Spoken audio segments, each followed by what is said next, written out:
नमस्कार दोस्तों, मेरा नाम डॉक्टर रवि जायसवाल, कैंसर चिकित्सक, रायपुर छत्तीसगढ़ से gold medallist in medical oncology.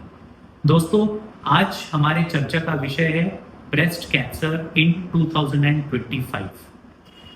महिलाओं में दो कैंसर सबसे सामान्य है। पहला सर्वाइकल यानी बच्चादानी के मुंह का कैंसर और सेकेंड ब्रेस्ट कैंसर यानी स्तन कैंसर।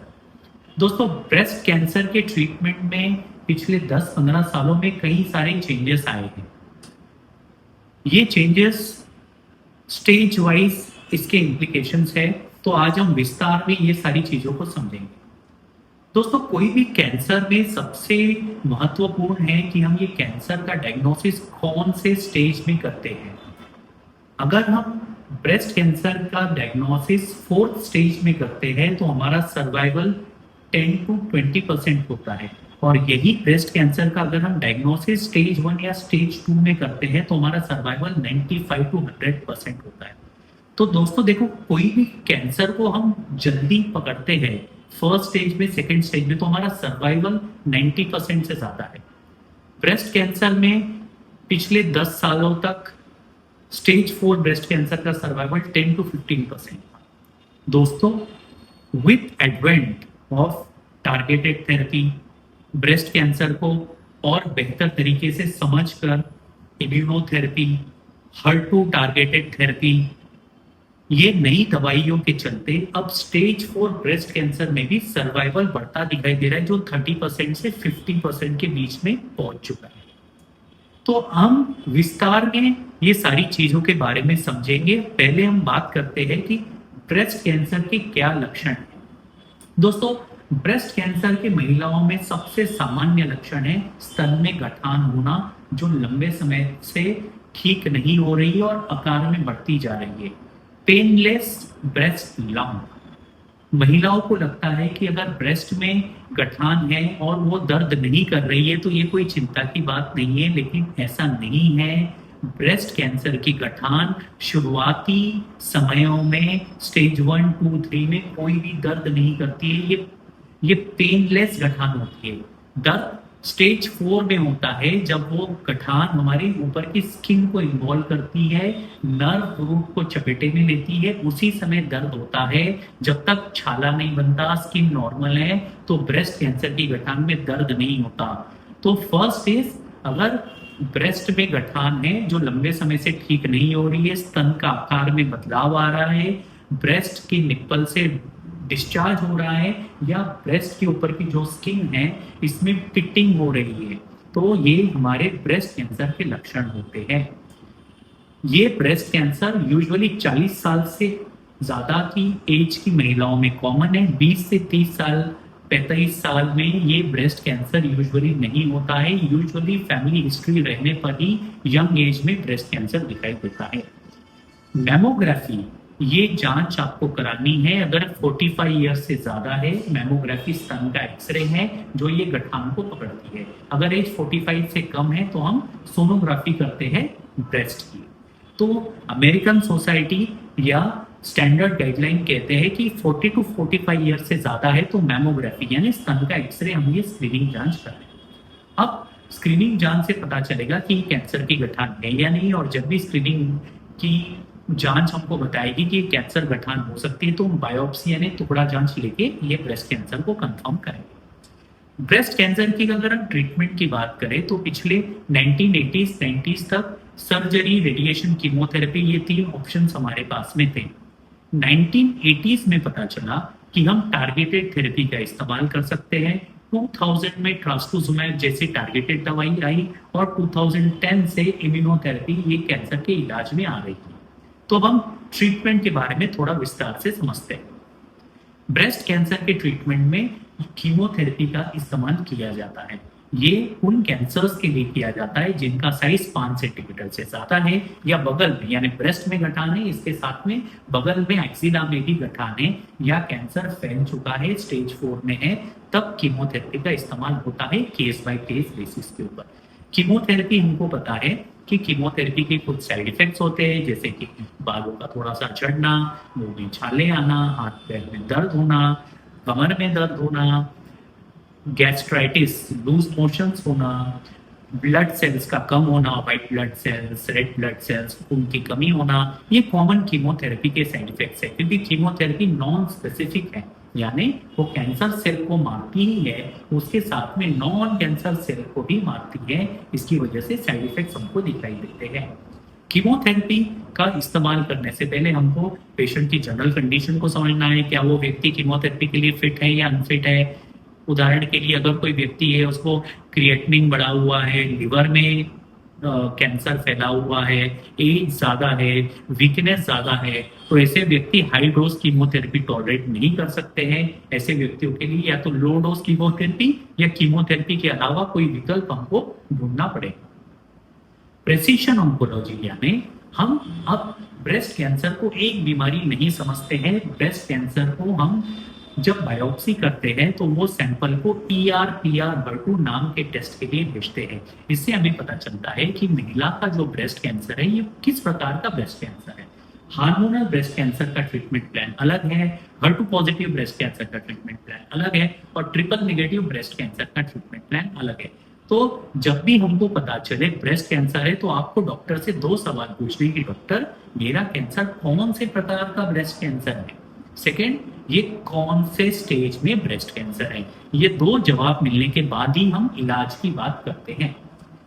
अगर कोई व्यक्ति, कोई महिला को हार्मोन पॉजिटिव ब्रेस्ट कैंसर है तो ये महिला के लिए ऑपरेशन और रेडिएशन कीमोथेरेपी के अलावा हमको सबसे ज्यादा फोकस करना है हार्मोनल ट्रीटमेंट के ऊपर। ये टैबलेट के फॉर्म में उपलब्ध है। उदाहरण के लिए लेट्रोजोल, टैमोक्सिफेन, ये टैबलेट्स स्टेज 4 में भी कैंसर के इलाज में सक्षम है। Stage 4 hormonal positive breast cancer के लिए ये टैबलेट्स के साथ में आजकल हम कुछ टारगेटेड दवाइयों को जोड़ते हैं, जैसे पैल्बोसाइक्लिन टैबलेट, एल्पेलिसिब टैबलेट। ये स्टेज 4 ब्रेस्ट कैंसर में भी हमारे सर्वाइवल को कई सालों से बढ़ाती है और कई लोगों को कीमोथेरेपी की जरूरत नहीं पड़ती। केवल हार्मोनल पॉजिटिव ब्रेस्ट कैंसर में टैबलेट सेवन करने की जरूरत पड़ती है।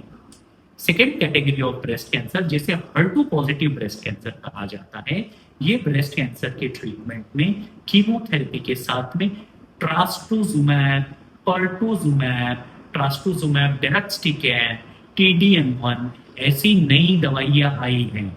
तो दोस्तों स्टेज 4 ब्रेस्ट कैंसर में अब हमको केवल कीमोथेरेपी का इस्तेमाल नहीं करना है। अगर HER2 पॉजिटिव ब्रेस्ट कैंसर है तो HER2 डायरेक्टेड थेरेपी का इस्तेमाल करना है। इसमें हम हमारे प्रैक्टिस में देख रहे हैं कि स्टेज 4 ब्रेस्ट कैंसर जो HER2 पॉजिटिव है, ब्रेन में फैला है, हड्डियों में फैला है, लिवर में फैला है, यहाँ से भी ये दवाइयाँ वो कैंसर सेल्स को मारने में सक्षम हैं। तो थोड़ा सा हम लोग रिवाइज करते हैं। ब्रेस्ट कैंसर का पता चलेगा तो हम डॉक्टर से पूछेंगे मेरा ब्रेस्ट कैंसर कौन से प्रकार का है, हार्मोनल है या नॉन हार्मोनल है, HER2 पॉजिटिव है या ट्रिपल नेगेटिव है। सेकेंड, ये कौन से स्टेज में कैंसर है। गाइडलाइंस भी जो अमेरिकन और यूरोपियन गाइडलाइंस है ये भी यही कहती है कि हमको स्टेज का पता होना जरूरी है और टाइप ऑफ ब्रेस्ट कैंसर का पता होना जरूरी है। इसके हिसाब से ये स्लाइड जो आप देख रहे हो ये गाइडलाइंस बताती है कि अगर हार्मोनल पॉजिटिव है तो इसमें हमारा अप्रोच कैसा रहेगा, हार्मोन नेगेटिव है इसमें हमारा अप्रोच कैसा रहेगा, और ट्रिपल नेगेटिव ब्रेस्ट कैंसर है इसमें हमारा अप्रोच कैसा रहेगा। तो ये हमारे लिए समझना बहुत जरूरी है। अब हम बात करते हैं कि कीमोथेरेपी को पहले करना चाहिए या सर्जरी को पहले करना चाहिए। देखो दोस्तों, ये डिसीजन कई सारे फैक्टर्स पे लिया जाता है। आपने सुना होगा कि कोई महिला को हमने पहले ऑपरेशन किया, कोई महिला को पहले कीमोथेरेपी की, तो ये हम डिसीजन को कैसे लेते हैं। अगर कोई भी ब्रेस्ट कैंसर पहली, दूसरी या तीसरी स्टेज में है और वो हार्मोन पॉजिटिव ब्रेस्ट कैंसर है तो ये महिला को छोटे ट्यूमर्स में यानी 5 सेंटीमीटर के कम ट्यूमर्स में डायरेक्ट ऑपरेशन करना ज्यादा बेनिफिशियल है। पर्टिकुलरली अगर महिला की एज 40-50 ईयर से ज्यादा है तो ऑपरेशन का फायदा सबसे ज्यादा इन महिलाओं को मिलेगा। ऐसे ही दूसरी कैटेगरी की महिलाएं जिनका ट्रिपल नेगेटिव ब्रेस्ट कैंसर है या महिलाएं जिनमें HER2 पॉजिटिव ब्रेस्ट कैंसर है, ऐसी महिलाओं को पहले कीमोथेरेपी प्लस टारगेटेड थेरेपी या कीमोथेरेपी प्लस इम्यूनोथेरेपी देने से सर्वाइवल बढ़ता है। इससे जो बड़े ट्यूमर है जिनका साइज 5 सेंटीमीटर से ज्यादा है, ये ट्यूमर का साइज भी छोटा होगा और ट्यूमर श्रिंकेज जितना अच्छा होगा उतना अच्छा हमारा लॉन्ग टर्म रिजल्ट रहेगा। तो HER2 पॉजिटिव और ट्रिपल नेगेटिव ये ऐसी कैटेगरी है जिसमें हमको पहले ऑपरेशन नहीं कराना है, पहले हमको कीमोथेरेपी, टारगेटेड थेरेपी और इम्यूनोथेरेपी का उपचार करना है। ऐसा करने से हमारा स्टेज 4, स्टेज 3, स्टेज 4 कैंसर में भी सर्वाइवल सबसे ज्यादा होगा। जब हम स्टेज 4 कैंसर की बात करते हैं तो यूजुअली इसमें हम ऑपरेशन नहीं करते हैं। स्टेज 4 ब्रेस्ट कैंसर में we don't do operation. Stage 4 breast cancer में जब हमारे सारे स्टैंडर्ड ट्रीटमेंट ऑप्शंस एग्जॉस्ट हो जाते हैं तो आजकल हम पेशेंट्स में ब्लड से एक जांच करते हैं जिसका नाम है कॉम्प्रिहेंसिव जीनोमिक प्रोफाइलिंग। इससे हमको पता चलता है कि जो हमारे स्टैंडर्ड टारगेट्स है इसके अलावा भी कोई ऐसे टारगेट्स है जिसकी वजह से ये कैंसर तेजी से बढ़ रहा है, और यह टारगेट्स का यदि हमको पता चलता है तो उसको टैबलेट से या इंजेक्शन से रोका जा सकता है। उदाहरण के लिए कुछ टारगेट्स ब्रेस्ट कैंसर में क्लिनिकल ट्रायल से पता चले हैं। BRCA ऐसा टारगेट है, यदि कोई महिला को स्टेज 4 ब्रेस्ट कैंसर में BRCA पॉजिटिव होती है तो हम उनको ओलापैरिक नाम की टैबलेट दे सकते हैं। ऐसे ही यदि PIK3CA नाम का टारगेट ये जांच से पता चलता है तो एल्पेलिसिब नाम की टैबलेट ये महिला को दे सकते हैं। NTRK ये और एक टैबलेट उभरता हुआ सामने आ रहा है, यदि इसका पता चलता है तो इंट्रेक्टिनिब नाम की टैबलेट दे सकते हैं। MSI यदि कोई महिला इसे ट्रिपल नेगेटिव ब्रेस्ट कैंसर है और MSI हाई है तो स्टेज 4 कैंसर में भी इम्यूनोथेरेपी का हम उपयोग कर सकते हैं। तो दोस्तों ये है नए treatment options other than chemotherapy, radiation and surgery for patients of breast cancer. So nowadays in 2025 breast cancer का ट्रीटमेंट इज ऑर्गेनाइज्ड। पहले हमको समझना है कि ब्रेस्ट कैंसर का प्रकार कौन सा है। हार्मोनल है तो हम हार्मोनल एल्गोरिथम पे फोकस करेंगे। HER2 पॉजिटिव ब्रेस्ट कैंसर है तो HER2 डायरेक्टेड थेरेपीज पे फोकस करेंगे, और ट्रिपल नेगेटिव है तो हम कोई टारगेट्स ढूंढने की कोशिश करेंगे और ट्रीटमेंट ऑप्शंस कीमोथेरेपी के अलावा इम्यूनोथेरेपी और टारगेटेड थेरेपीज पे। Thank you so much.